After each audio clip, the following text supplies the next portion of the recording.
Hi, this is my second video, and this time it will deal with UFOs and ufology, and also a little bit about how I got started with this subject of UFOs. But first, let's get a little definition of what a UFO is. A more modern word has now been adapted, which is UAP, which stands for Unidentified Aerial Phenomenon, but I want to use the old abbreviation, which is UFO, Unidentified Flying Object. It can actually be anything unidentified flying in the sky or observed in the sky. It can be stars, planets, aeroplanes, balloons, reflections of lights on the ground up in the clouds. It can be many things. It can be birds flying, which is lighted by the sun in a special way. But it can, of course, also be, which is the most interesting part, it can or could be extraterrestrial spacecraft.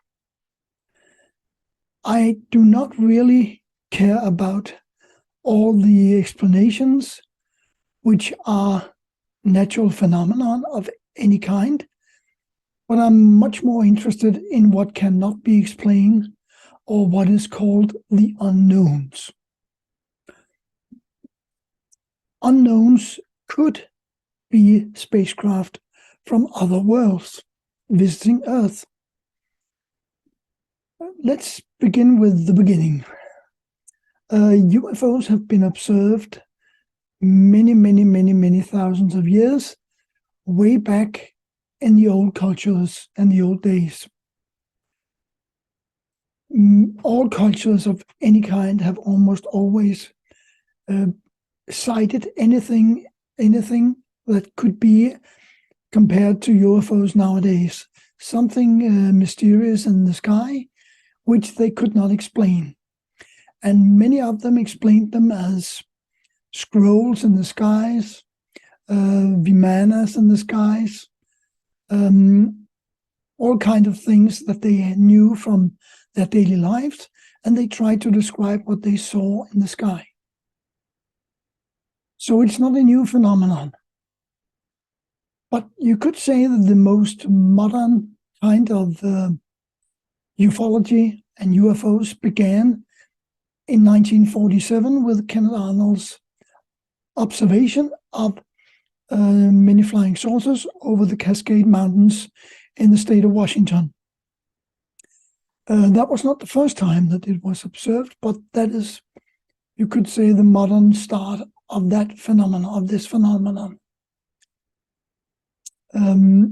Before that time, during World War II, a lot of so-called Foo Fighters were observed by Allied air crews and also by the Axis pilots, the Germans and the Japanese. But they really were not explainable at that time. They were sort of light balls that followed some of the airplanes in the air. The modern era started with a lot of military investigations in the US anyway, and there were different projects. Some of them is called Project Sign. Some is called Project Saucer, and Project Grudge, Project Twinkle, Project Blue Book, ending with the Condon report, which was actually a civilian a university report, concluding that the phenomenon was not interesting enough to continue investigation. But secret investigations were continued after that. But that is a subject I will get back to in a later video.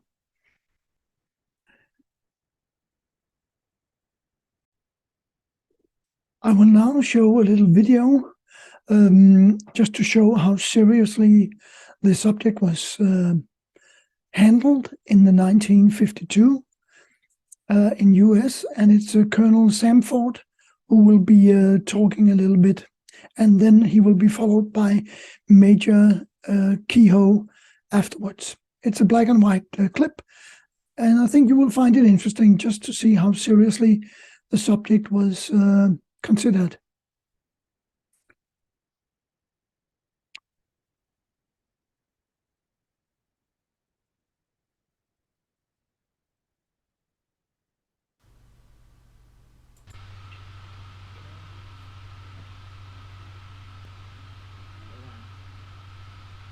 I'm here to discuss the so-called flying saucers. The Air Force interest in this problem has been due to our feeling of an obligation to identify and analyze to the best of our ability anything in the air that may have the possibility of threat or menace to the United States. In pursuit of this obligation, since 1947, we have received and analyzed between 1,000 and 2,000 reports that have come to us from all kinds of sources. Of this great mass of reports, we have been able adequately to explain the great bulk of them, explain them to our own satisfaction.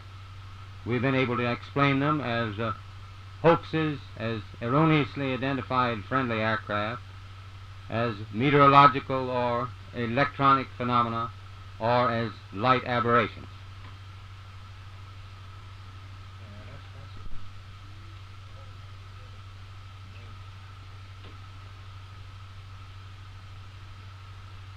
However, there have been a certain percentage of this volume of reports that have been made by credible observers of relatively incredible things.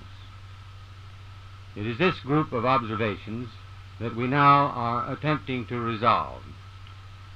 Our basic difficulty in dealing with these is that there is no measurement of them that makes it possible for us to put them in any pattern that would be profitable for a deliberate, custom sort of analysis to take the next step. We have, as of date, come to only one firm conclusion with respect to this remaining percentage, and that is that it does not contain any pattern of purpose or of consistency that we can relate with to any conceivable threat to the United States.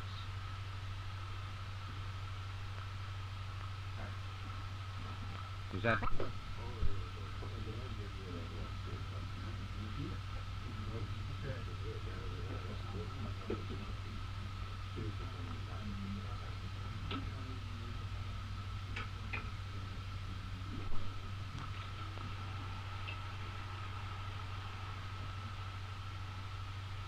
We can say that the recent sightings are in no way connected with any secret development by any department of the United States.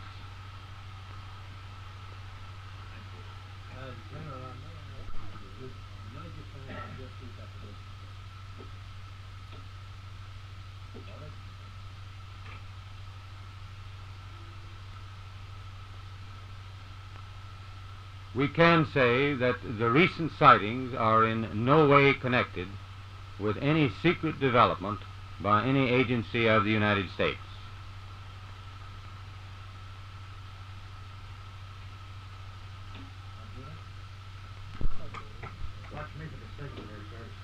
I'll start when you throw down. Hold it, boys.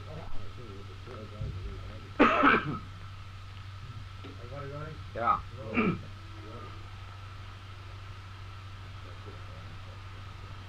Major Kehoe, as author of the book Flying Saucers Are Real, what is your opinion of these new sightings of unidentified objects?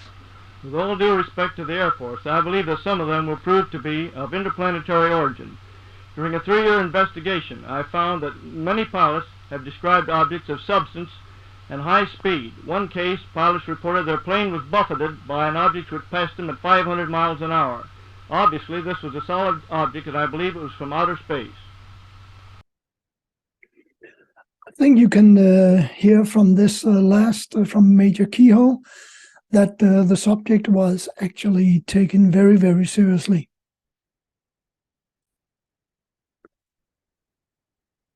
Since most of the serious research into UFOs was hampered by it only happening primarily over military installations, many times anyway, the really good data was collected by the military.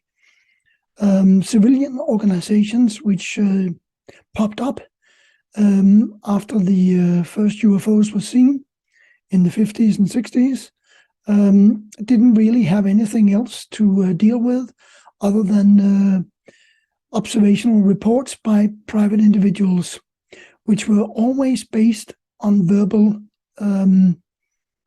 witness testimony. There were no real meat in these observations other than perhaps they had seen something unknown move across the sky, either by day or night.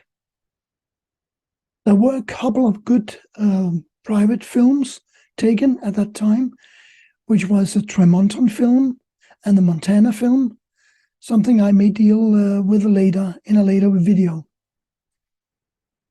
But these first long time for the organizations, private organizations, was actually not that good a time because they were lacking the real good data. So what organizations started doing was to collect reports from private individuals and make statistics on that. Nothing really interesting came out of it, I would say. It was more a reporting system, worldwide, actually. But so you could say that the organizations were at a crossroads. Was it only, were these organizations only existence to report these sightings, or were they really participating in solving the mystery of UFOs? In Denmark, there was, in the 90s, a discussion about why the organization really, what its purpose really was. Was it just for a hobby for people, or was it something serious like scientific work? That created quite a roar at the time, and quite a large debate about what the purpose really was for UFO organizations. Were people really interested in solving the mystery, or was it just a hobby? You know? So that became there was a lot of talk at that time about that. Also at that time, science really had no interest in studying the phenomenon. If there were no money in studying the phenomenon, they did not want to participate. So since there were no real good data, since the military had all the really good data, they didn't want to be bothered with it. So you could say, what is the status for ufology at this time? The serious ufology, I would say, is being done not by private organizations, unfortunately. I would say that it's done by the military or intelligence agencies at this time. I think the private UFO field is cluttered with so many strange subjects and subjects which has nothing to do with UFOs, such as mysticism, esotericism, experiences, abductions. I don't really think that these subjects have anything real to do with this UFO subject. Not in my experience, anyway. I do believe that this subject of UFOs has too many frauds in this field who is only in it for the money. They are not really interested in telling anything of a truthful nature, but only to tell a Star Trek, Star Wars-like story, which doesn't really bring any serious research into the field of ufology. There are too many of those in this field. Where there's money to be made, there will always be people who will try to monetize this subject. But now I will tell a little bit about how I got started in this subject. So before I will tell you the story of how I got into the UFO field, I will just show you a small NASA video, which is very interesting. It shows a lot of objects coming in and forming a circle above Earth. It is from STS-80 from 1996, the space shuttle, and I think you will find this interesting. Enjoy.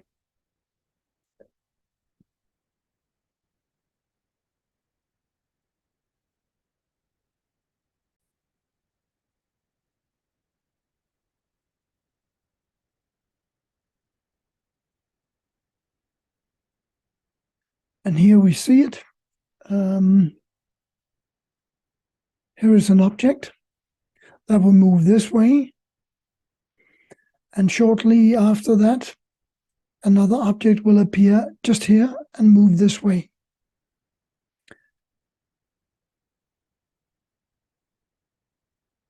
But the interesting thing will happen. It will happen down here in an oval circle. Here comes an object.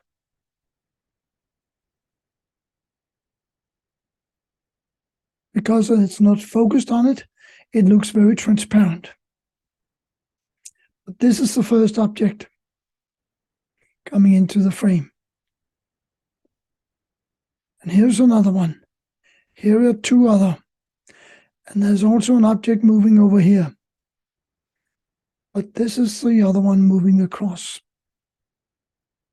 So there's one here, one here, one here, one here, and one here. And one moving slowly up here, and this one moving across the screen. Here is another object down here. And they will shortly form an elongated circle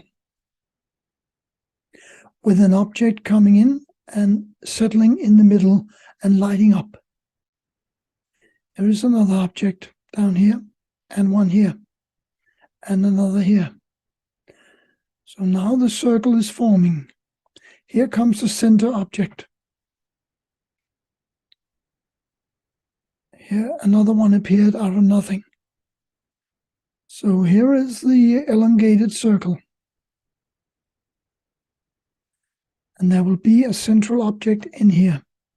So now you see these objects here. This is a demonstration, I would call it. And it will light up shortly. There we are. So now we got a circle with a lighted central object. Very interesting.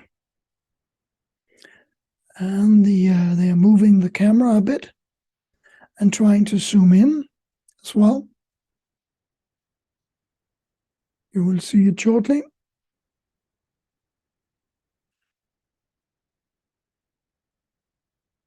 But this was the interesting part.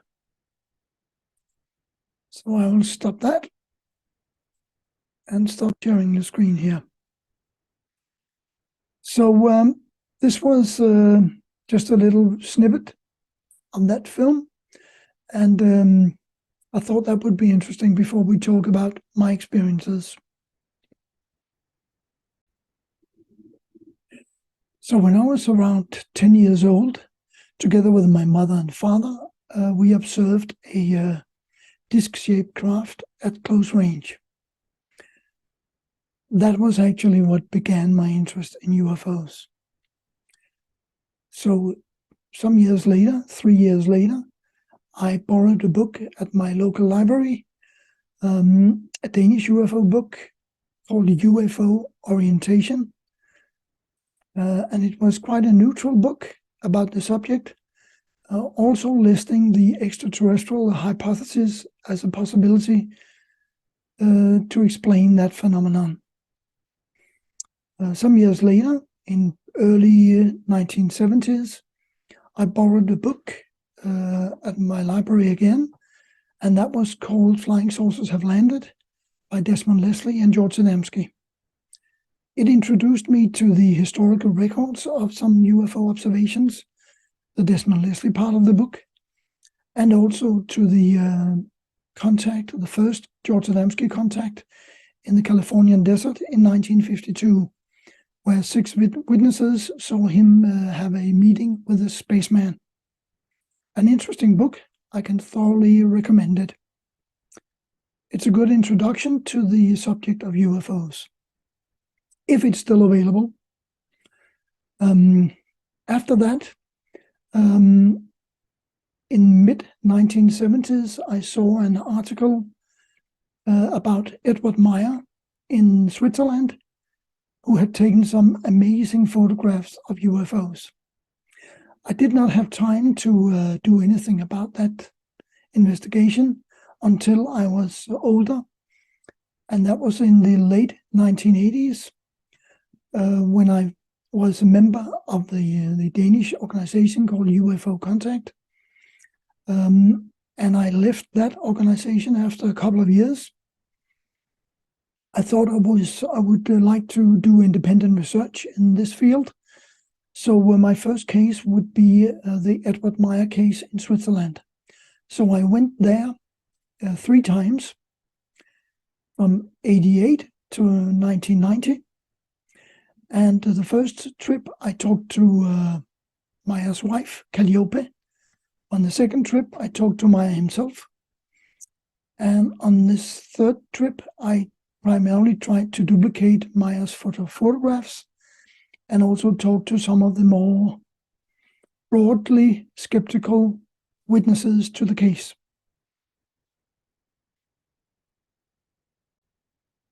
It is an interesting case, full of fraud and perhaps also some real stuff. It's a complex case.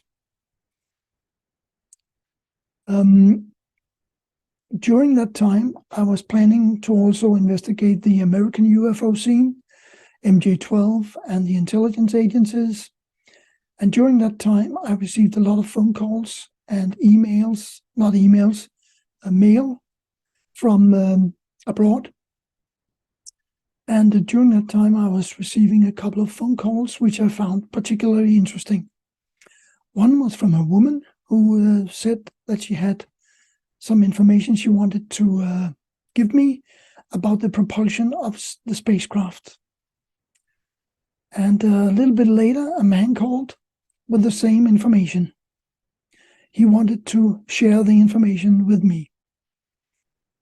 So I agreed to meet the woman in late November at my home.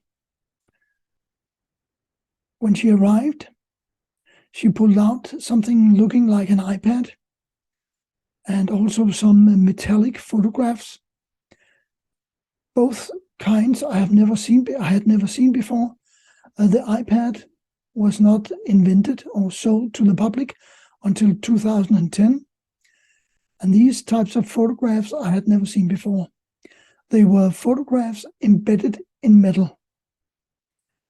And she showed me a lot of different motifs on these photographs, spacecrafts, pictures from the spacecraft landing on planets. Very strange. We talked a lot about the propulsion, and she imparted a lot of information to me. On the second meeting, I met with the man at a restaurant in Copenhagen, where he also showed me some metallic photographs. of the same kind that I had already seen. And he continued the story that the woman had told. So they were connected somehow. At the third meeting, which was in August in 1991, they both came home to my apartment, and we had a meeting where they, for the first time, showed me some film on that iPad-looking thing, and some new photographs as well. I was very surprised about everything that I heard. And I thought I had to write it all down and make notes and make sketches. So that's what I did in all the meetings. The fourth and final meeting with the woman was in February 92. And that was when she actually told me that I asked her where did they have all the information from, and she said, "I have a direct source. I am the direct source." So I understood what she meant, that she was one of the things or the people she talked about, which was extraterrestrial human-looking beings. After that last meeting, I tried to contact the place where she worked, since I had some additional questions I would like to ask. But I was told she was no longer working there, and that she had left the company. That was the year after the last meeting. So my contact with them ended. I did not know what to do with the material, so I just archived it and made notes.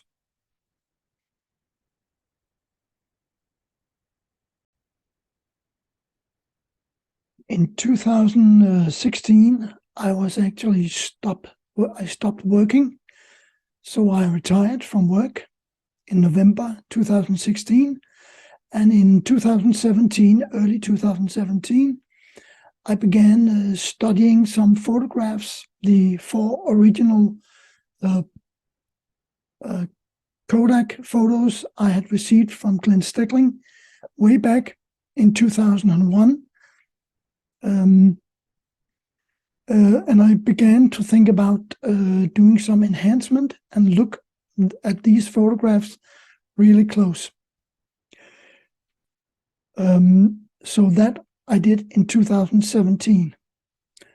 There were 4 Kodak photographs that I looked at, and I enhanced them and got some really good, interesting details out of these photos, which I later used in my first book in 2018 about the George Adamski case.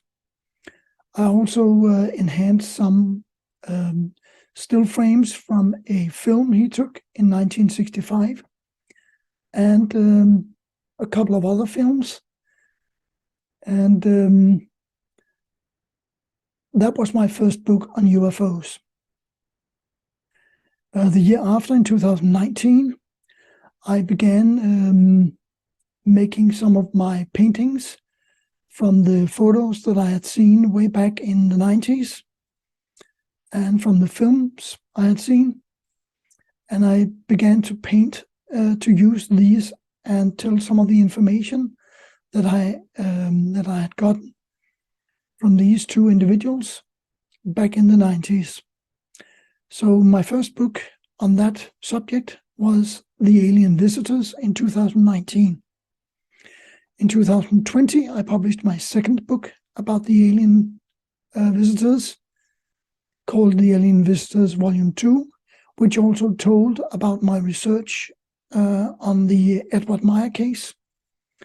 And the second part was actually the full story about how I got to paint all these paintings and tell the story of these 2 people that I met between 1990 and 1992. And that was actually how my story is so far. Of course, there is an additional story, which I had just published in another book called Other Civilizations, a journey to another star system. But more about that in a later video, perhaps. But for now, this is the end of the video, and remember that information will always bring knowledge. So until next time, bye-bye.